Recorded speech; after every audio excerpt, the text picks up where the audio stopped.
మనకి ఉగ్రవాదుల దాడి గత కొంతకాలంగా చాలా వరకు బాధించిన విషయం. ఈ మధ్యకాలంలో న్యూస్లో చూస్తే చాలామంది చనిపోయారు. చిన్న చిన్న ఏజ్లో కూడా చాలా తక్కువ వయసులో ఉన్నవాళ్ళు. ఒక న్యూస్ అయితే చాలా బాధ అనిపించింది. ఏప్రిల్లోనే మ్యారేజ్ అయింది, అదే టైంలో చనిపోవడం అనేది జరిగింది ఈ ఉగ్రవాదుల దాడిలో. ఇలాంటి వార్తలు విన్నప్పుడు చాలా బాధగా అనిపిస్తుంది. దేనికి సంకేతం అంటారు ఈ ఉగ్రవాదుల దాడి? భగవంతుని సంకేతమా, లేకపోతే మానవ తప్పిదమా? దేనిని సూచిస్తుంది ఈ ఉగ్రవాదుల దాడి? అవును మేడం, మంచి క్వశ్చన్ వేశారు. ప్రేక్షకులకు, మేధావులకు, పండితులకు, ముఖ్యంగా పంచాంగకర్తలకు నేను నమస్కరించి చెప్తున్నా మేడం. నేను మీకు కూడా పెట్టాను మేడం, ఒక 5 days కిందనే నేను ఉత్తర భారతదేశంలో అని నేను పెట్టాను మెన్షన్, పర్వత ప్రాంతాల్లో పెట్టాను విపత్తులు జరుగుతాయని. ఓకే, ఒక 5 days కింద మెసేజ్ వాట్సాప్లో స్క్రీన్ షాట్ కూడా పెట్టాను నైట్ మీకు. అవును, దయచేసి ఇప్పుడు నేను నా దివ్య దృష్టితో మాత్రమే చెప్తున్నాను. అంటే జరగబోయేది నేను గతంలో ఎన్నోసార్లు మీతో షేర్ చేసుకున్నాను అనేక ప్రోగ్రాంలలో. పొలిటికల్గా కావచ్చు, ప్రకృతి వైపరీత్యాల్లో కావచ్చు, ఎన్నో చాలా సమస్యలు భవిష్యవాణి మనము ప్రజలకు తెలియజేయడం జరిగింది గతంలో. ఇప్పుడు కూడా ఈ మొన్న ఉగ్రవాద చర్యలు కూడా నాకు 5 days ముందే నా దివ్య దృష్టిలో రావడం జరిగింది. నేను ఉత్తర భారతదేశంలో అని మెన్షన్ చేశాను. నేను ఉత్తర భారతదేశంలో మరి ప్రత్యేకించి ముఖ్య గమనికను పెట్టి పర్వత ప్రాంతాలను కూడా పెట్టాను. మీరు చూడండి, ఓకే, పర్వత ప్రాంతాల్లో కూడా పెట్టాను.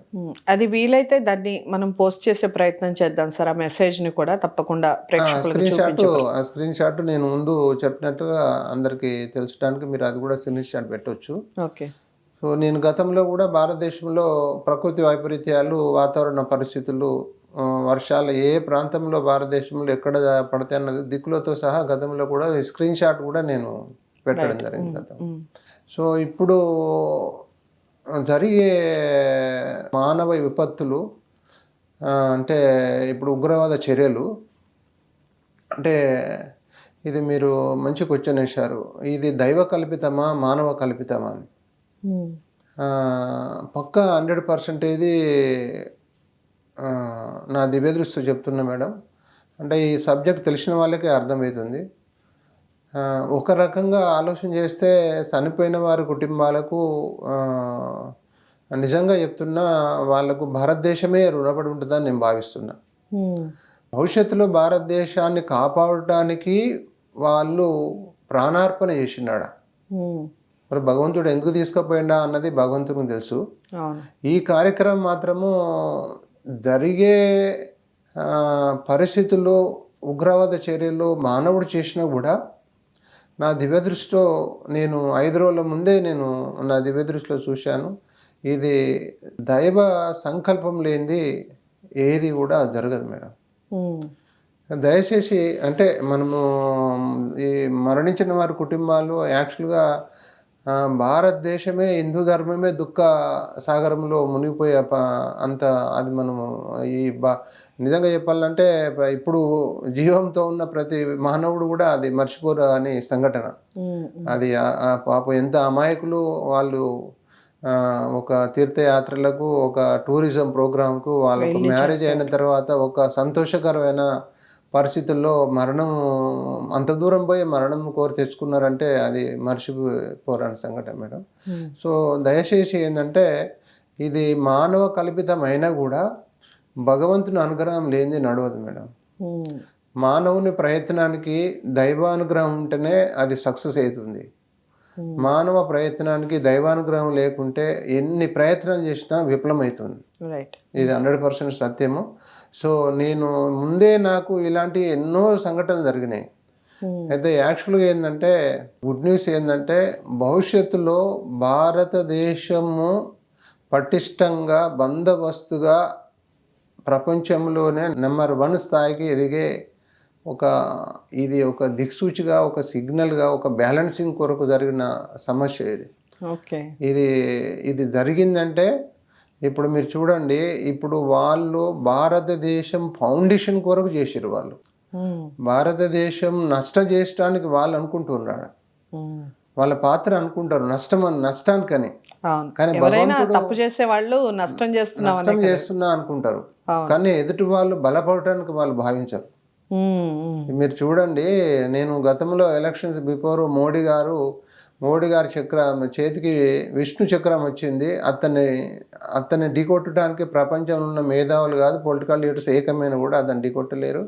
ఇది 100% సత్యము. మీరు చూడండి, ఇప్పుడు భారతదేశానికంటే ఎగ్జాంపుల్గా ఇప్పుడు పరిపాలనలో రూలింగ్లో ఉన్న బీజేపీ పార్టీకి ఏ రకంగా స్వపక్షంలో కానీ విపక్షంలో కానీ ఇతర దేశాలు కానీ ఏది చేసినా భారతదేశ ఫౌండేషన్ కొరకే చేసినట్టుగా నేను భావిస్తున్నా. ఓకే, మీరు చూడండి, ఒక్కొక్క హిందువుకు ₹1,00,00,000 ఇచ్చినా ఇంత పరివర్తన రాదు. వాళ్ళు హిందువుల ఐక్యత కొరకు జరిగిన సంఘటన ఇది. ఇప్పుడు హిందువులను మేల్కొల్పడానికి జరిగిన సంఘటన.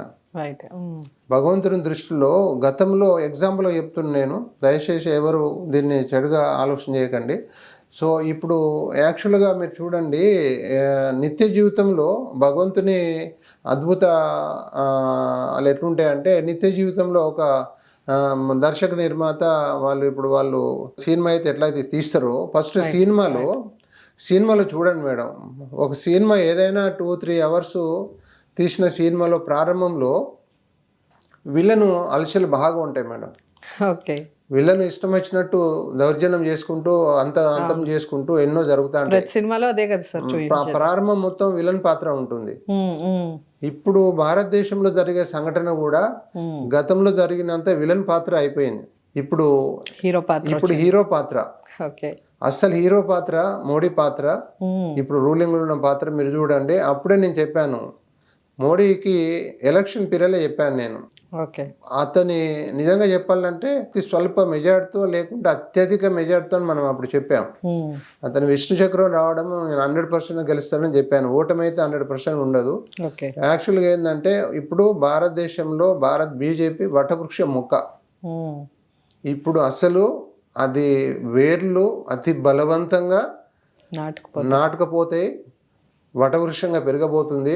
ఇక దానికి చరిత్రలో తిరుగులేని విజయాలు ఫౌండేషన్ కొరకు జరిగే పరిణామాలుగా నేను భావిస్తున్నా. ఇప్పుడు భారతదేశము పటిష్టానికి, భారతదేశము మంచి కొరకు ఇప్పుడు మోడీ గారు యాక్చువల్గా అగుపడే మానవుడే కావచ్చు. భారతదేశము సనాతన ధర్మాన్ని పాటిస్తుంది. మీరు ఒకటి నేను చెప్పదలుచుకున్నా మేడం, చెప్పండి. ప్రపంచంలో ఉన్న ఏ దేశస్థులైనా, ఏ మతస్థులైనా, ఏ కులస్థులైనా మీరు చూడండి, సనాతన ధర్మాన్ని కోరుకోరు. వాళ్ళ కులదైవాన్ని వాళ్ళే, ఆ కులదైవమే గొప్ప, వారికి వాళ్ళే ఇతర దైవాన్ని వాళ్ళు పూజించరు. వాళ్ళు 100% వాళ్ళు యాక్చువల్గా ఒక స్ట్రిక్ట్గా వాళ్ళ దేవుడే గొప్ప ఈ విశ్వంలో అన్నట్టు వాళ్ళు భావిస్తారు. భగవంతుడు మీరు చూడండి, ప్రపంచంలో సనాతన ధర్మాన్ని పాటించేది భారతదేశంలోని హిందువులు తప్ప ఏ దేశంలో ఎవరు పాటించరు. ఇప్పుడు మీరు చూడండి, ప్రపంచంలో ఉన్న ప్రతి మతానికి ఒక దేవుడు ఉన్నాడు. ప్రతి మతంలో ఉన్న వారికి ఏ మతంలో ఉన్న దేవుడు ఆ మతానికి గొప్ప, వాళ్ళ దేవుడు వాళ్ళే గొప్ప కాదంటలే, 100% సత్యం. కానీ ఈ విశ్వంలో, ఈ భారతదేశంలో, ఈ భూగోళంలో ఇన్ని కోట్ల దేవతలు ఉన్నారు, ఏ దేవుడు ఒరిజినల్?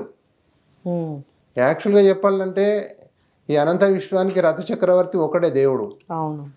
మరి ఇన్ని కోట్ల మతాల్లో అవతరించిన దేవుడు, ఒరిజినల్ దేవుడు ఏ దేవుడు? కానీ భగవంతుడు అనే వ్యక్తి సర్వ మతాలను సృష్టించిన వ్యక్తి, సర్వ ప్రాణాలకు జన్మనిచ్చిన వ్యక్తి, అన్ని మతాలు సమానమే, ప్రతి మానవుడు సమానమే, ప్రతి మనిషి భగవంతుని విశ్వరూపమే అని మొక్కే వ్యవస్థ భారతదేశము, సనాతన ధర్మం. మీరు చూడండి, ఈ భూగోళంపై ఒక్క భారతదేశంలో ఉన్న సనాతన ధర్మంలో ఉన్న హిందూ ధర్మంలో ఉన్న దేవుడు, మనం మొక్కే దేవుడు విశ్వరూపం, దేవుని ప్రతిరూపం. ఈ ప్రపంచంలో ఉన్న అందరు మొక్కే దేవుళ్ళు మానవుని రూపం. విశ్వరూపంలో ఉన్న దేవుని మొక్కుతారు తప్ప ప్రత్యక్ష దేవునికి మొక్కేది ఒక హిందూ మతం మాత్రమే, సనాతన ధర్మం మాత్రమే. మీకు ఉదాహరణ చెప్తున్నా, అర్థమయ్యేటట్లు, అందరికి అర్థమయ్యేటట్టు చెప్తున్నా. భగవంతుడు అనే వ్యక్తి తన మతానికే పుట్టలే, తన మతానికే సృష్టించలే. ఆ భగవంతుడు కరెక్ట్ అయిన తర్వాత ప్రపంచం మొత్తం ఆ మతాన్ని సృష్టించేవాడు. ఓకే. మరి సనాతన ధర్మాన్ని పాటించేది ఒక హిందువు చెట్టును, గుట్టను, రాయిని, మనిషిని, ప్రతి వ్యక్తిని భగవంతుడని పూజిస్తాం మనం. రైట్. ప్రతి వ్యక్తి అంతే కదా, మనకు ఒక ఫోటో కనపడితే ఆ ఫోటోలో దేవుడు ప్రతి ఉన్నట్టు వ్యక్తి దైవానుగ్రహం అనుకుంటాము. ఏ మతం వాళ్ళైనా మనం స్వీకరిస్తాం, వాళ్ళని రక్షిస్తాము, వాళ్ళను నీడనిస్తాం, వాళ్ళని మొత్తం భక్తుల కొరకు వాళ్ళ ఒక ప్రాణజీవి అని, తోటి మానవుడు అని మనం ఒక దేవుని వల్ల మనం జీవిస్తాం వాళ్ళని. రైట్. అది సనాతన ధర్మంలో ఉన్న భాగం. భగవంతుడు అనే వ్యక్తి ప్రత్యక్ష రూపంలో, విశ్వరూపంలో ఉన్న వ్యక్తి భారతదేశంలో సనాతన ధర్మంలో మొట్టమొదటి దేవుని విశ్వరూపము సనాతన ధర్మంలో ఉంది. ఇతర మతాలలో విశ్వరూపం ఉంది, అది మానవ రూపంలో జన్మించిన ఒక దైవ రూపం. అంటే దీని అర్థం ఏంటి? భగవంతుని దగ్గర, హిందువుల దేవుని దగ్గర మాత్రమే విశ్వరూపం ఉంది అని ఎలా చెప్పగలం? నేను ఇప్పుడు మీకు అదే ప్రత్యక్షంగా మీకు ప్రూవ్ చేస్తున్నా మేడం. ఇప్పుడు మీరు ఒకటి ఏ మతంలో అయినా ఎగ్జాంపుల్గా మనం భారతదేశంలో మతాలు ఉన్నాయి చూడండి, ఇతర దేశంలో మతాలు ఉన్నాయి చూడండి. ఒక క్రిస్టియన్ ఉంది, ఒక ముస్లిం ఉంది, వాళ్ళ దేవునికి వాళ్ళు సంపూర్ణంగా మార్కులు వేసుకుంటారు. వాళ్ళు ఇంకో దేవుని మొక్కరు, ఇంకో దేవుని వాళ్ళు మనం ప్రసాదం పెట్టినా తినరు వాళ్ళు. ఒక మన హిందూ ధర్మం, మన సనాతన ధర్మం, ఏ దేవునైనా మొక్తాం, ఏ దేవునైనా పూజిస్తాం, అన్ని దేవుల దగ్గర పోతాం, అన్ని పూజ జపాలు చేస్తాం. భగవంతుడు అనే వ్యక్తికి భేదాలు లేవు, కులాలు మతాలు లేవు, అన్ని కులాలు ఒకటే, అన్ని మతాలు ఒకటే అనే వ్యక్తి ఎవరు? సనాతన ధర్మం పాటించే హిందూ ధర్మం, భారతదేశం. కాబట్టి ఈ విశ్వాన్ని పరిపాలించే ఆ భగవంతుడు పరిపాలించే పార్టీనే ఇప్పుడు బీజేపీ పార్టీ. ఓకే.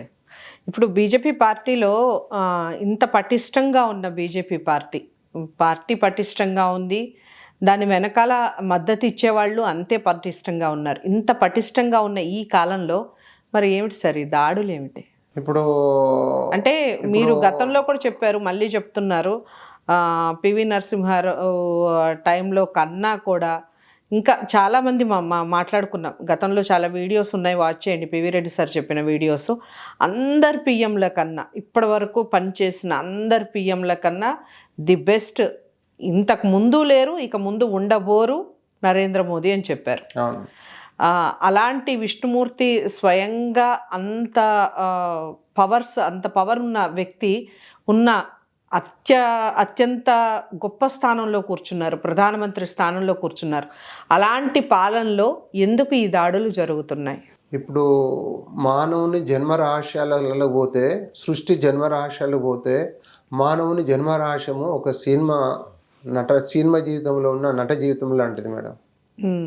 జనన మరణం మధ్యన జరిగే సంఘటనలు, సృష్టి కాలచక్రంలో మనిషి జన్మించినప్పటి నుంచి మరణించేంత వరకు క్షణం రణరంగ యుద్ధ పోరాటం లాంటిది. ఆ భాగంలో జరిగే పరిణామాలే ఈ రకరకాల పాత్రలు, రకరకాల పోరాటాలు, రకరకాల మతాల్లో ఈ నాది నీది ఐదన్న మొత్తం నాది నీది ఎక్కడిది మేడం? అంత భగవంతుందే ఆలోచన చేస్తే. అంటే ఇది నేను ఎందుకు చెప్తున్నా అంటే, నాది అనుకోకపోతే మనం బ్రతకలేం కదా. లేదు, ఇది ఒక పాత్ర. నాది అనుకుంటేనే మొత్తం మానవుడు తన పోయి తాను చదువుకుంటాడు.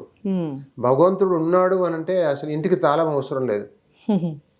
భగవంతుడు లేడు, ఇది నాది కాలాన్ని అసలు పొరపాటును కూడా చూడలేదు. మనం ఏంటంటే ఇది యాక్చువల్గా చెప్పాలంటే ఈ కలియుగము మీరు బాగా గుర్తుపెట్టుకోండి. నేను చెప్పబోయేది ఏంటంటే ఈ కలియుగము ఎండింగ్కి వచ్చింది. అంటే ఇప్పుడు ఎండింగ్కి వచ్చిందంటే ఒక చెడును అంతం చేయడానికి. ఈ చెడును అంతం చేసిన తర్వాత ఇప్పుడు చూడండి, మోడీ పాలననే ప్రపంచ దేశాలు భారతదేశం వైపు చూసే రోజులు వస్తాయి. ప్లస్ ఇప్పుడు మోడీ పాలననే, మోడీ రూలింగ్నే, మోడీ జన్మరహస్యాలనే, ఇప్పుడు నేను చెప్పిన విష్ణుదేవుని విశ్వరూపమే మోడీ జన్మరహస్యం. విష్ణుదేవుని యాక్చువల్గా రథచక్రము, విష్ణు చక్రము మోడీ అరిచేతిలో ఉంది. మోడీ విశ్వరూపంలో ఉన్న వ్యక్తి మోడీ. ఇప్పుడు మనకు యాక్చువల్గా చెప్తున్నా, పక్కా 100% చూడండి. మోడీకి, భారతదేశానికి, మోడీ పరిపాలిస్తున్న భారతదేశానికి సంపూర్ణ దైవానుగ్రహం ఉన్న వ్యక్తి మోడీ. తనకు జరిగే సంఘటనలు చెడు కూడా మంచి కొరకే జరుగుతున్నాయని నేను భావిస్తున్నా. ఇది 100% బ్రహ్మసత్యం. చూడండి, భవిష్యత్తులో Okay. అద్భుతాలు జరుగుతాయి. చూడండి, ఇది పక్కా. మోదీ లైఫ్ లో జరుగుతాయి అంటారా, ఓవరాల్ గా జరుగుతాయి అంటారా? ఓవరాల్గా భారతదేశంలో జరిగే ఇప్పుడు ప్రతిపక్షం కానీ ఇతర దేశాలు కానీ ఏది చేసినా కూడా భారతదేశం ఫౌండేషన్ కొరకే మంచి కొరకే జరుగుతాయి. ఓకే. మీరు ఇప్పుడు ఈ సంఘటన యాక్చువల్గా ఈ కలియుగం ముగింపు కొరకు వచ్చిన అలజడులు ఇవన్నీ. రైట్. ఇప్పుడు ఇంకా ఈ 5 సంవత్సరాలు కావచ్చు, మళ్ళీ 5 సంవత్సరాల్లో ప్రత్యక్షంగా ఆ శ్రీమన్నారాయణుడు, ఆ విష్ణుమూర్తి పరిపాలన చూడబోతున్నాం భవిష్యత్తులో.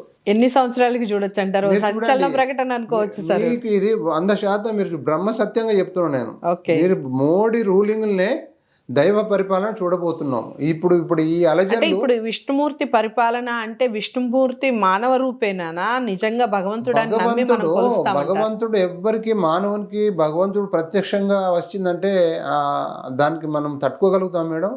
నీ ఆత్మ పరమాత్మ, నీ ఆత్మతో భగవంతుని చూస్తావు నువ్వు. Right. నేను దివ్య దృష్టిలో చూశాను, నా ఆత్మతో నేను చూశాను. దివ్య దృష్టి అంటే ఆత్మ పరమాత్మనే. ఓకే. నీలో ఆత్మ, నాలో ఆత్మ, ప్రతి ప్రాణజీవాత్మ పరమాత్మ. ఆ పరమాత్మ విశ్వరూపమే.